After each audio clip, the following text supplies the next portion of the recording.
The 119th Congress officially beginning today at noon, starting with a vote on a House Speaker sometime after that so that lawmakers can get sworn in. However, Politico is reporting yesterday that current House Speaker Mike Johnson does not have the votes to keep his job.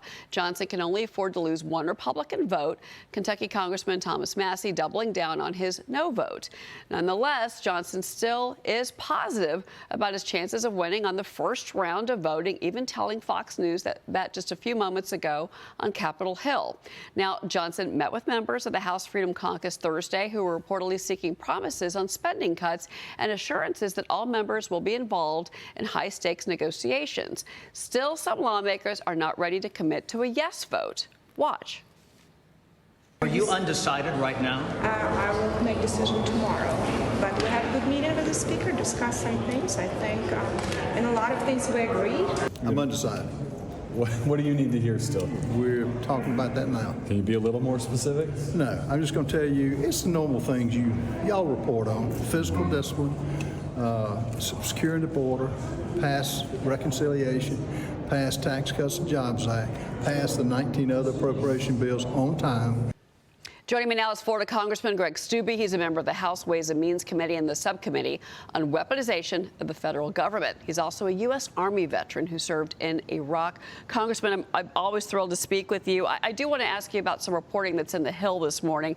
They're saying that roughly a dozen hardline conservatives are demanding more commitments, and at this point there are no against Speaker Johnson. Basically, they're reporting, and this is one off the record, says they want a commitment for spending cuts. The other thing they want, start using the members to negotiate these bills and what's going to be in these packages. Your reaction? Well, I think the big piece here that is being missed is President Trump. And President Trump has endorsed Speaker Johnson.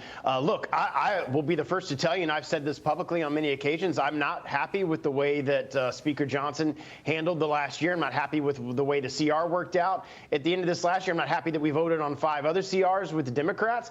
But President Trump wants Mike Johnson to get in, get the gavel, get the election certified on Monday, and move about his agenda. We can't do that if he's not Speaker. We can't even function as a body without a speaker. So I think with the president kind of bearing down on what he wants to see happen will have a huge effect on these members. These are Freedom Caucus members where Trump has a ton of sway in their district, and going against the president on the floor in a very public vote like this, I don't think would bode well for them going forward.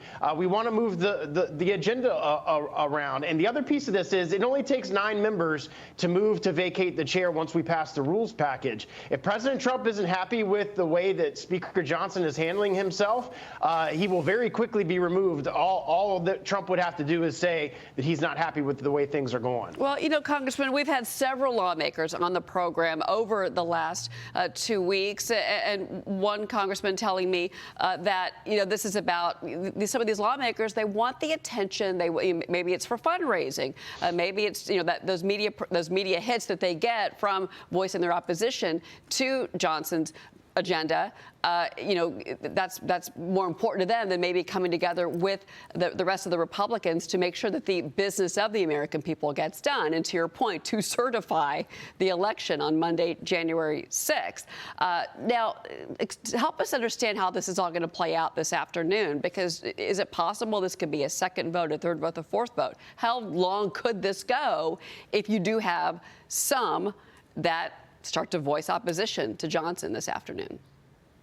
Yeah, Speaker McCarthy took 5 days, so it could go. The Constitution says until you have a speaker, you can't function as a body. So we keep going. Now, we can take breaks. So if the speaker wants to take breaks to try to huddle with members that aren't supporting him, he can obviously do that. But it could go days. It could go one vote. We could be done. The only hard no that has been public has been Thomas Massie. He is definitely going to be a no. We don't know who he's going to vote for on the floor, but he's going to vote for somebody not Mike Johnson. So Mike can't lose one more member. If that does happen, then we'd have to go another round. He could do that immediately after the first vote, or he could do that, take a break, talk to the people that are voting against him, try to work out some type of deal, and then vote again. So it could take days. But again, the certification of the election's on Monday. All of us are already going to be here over the weekend because we have a reconciliation meeting tomorrow. I just don't anticipate that a lot of these members that have voiced frustration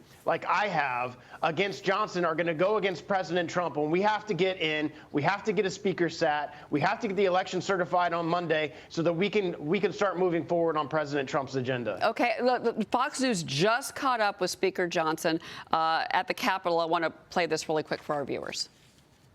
I think so. All right, so again, voicing his optimism. Again, he did go to Mar-a-Lago. He does have the support of President-elect Trump, Congressman. So Mike Johnson, and again, he was on with Larry Kudlow last night, says that he believes he has the votes.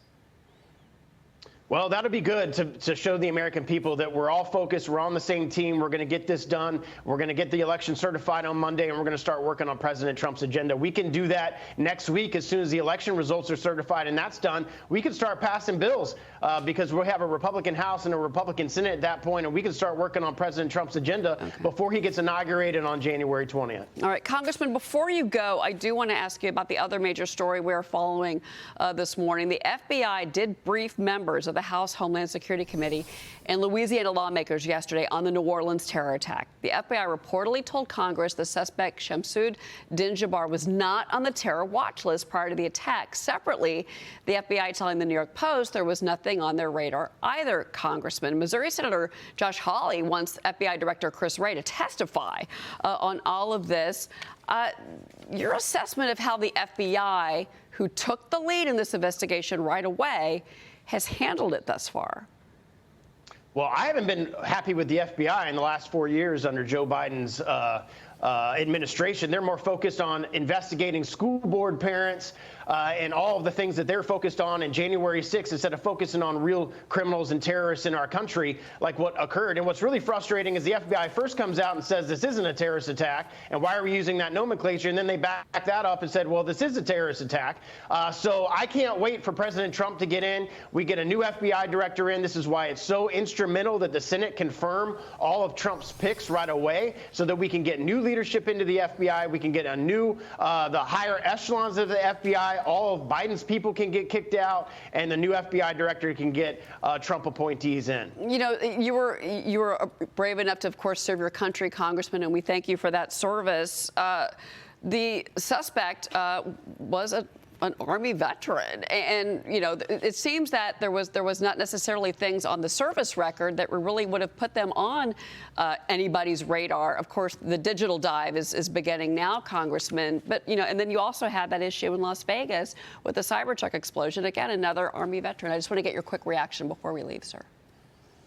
Well, again, we have a military under Joe Biden that's been more focused on DEI policies than protecting the American people, a wide open southern border, all of the things that they have done. And maybe they should have spent more time vetting the people that are in our military service members instead of being focused on changing pronouns and Army regulations.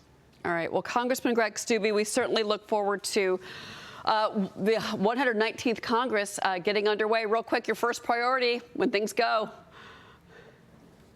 First priority is to get energy back to independence in the United States, to get our military back on path, to get our tax package passed that President Trump wants, all of the things that President Trump campaigned on. We are looking forward to seeing your work in Congress. Congressman Greg Steube, Thanks, Cheryl. Thank you so much for being Good to here. see you. All right, we'll be right back, everybody.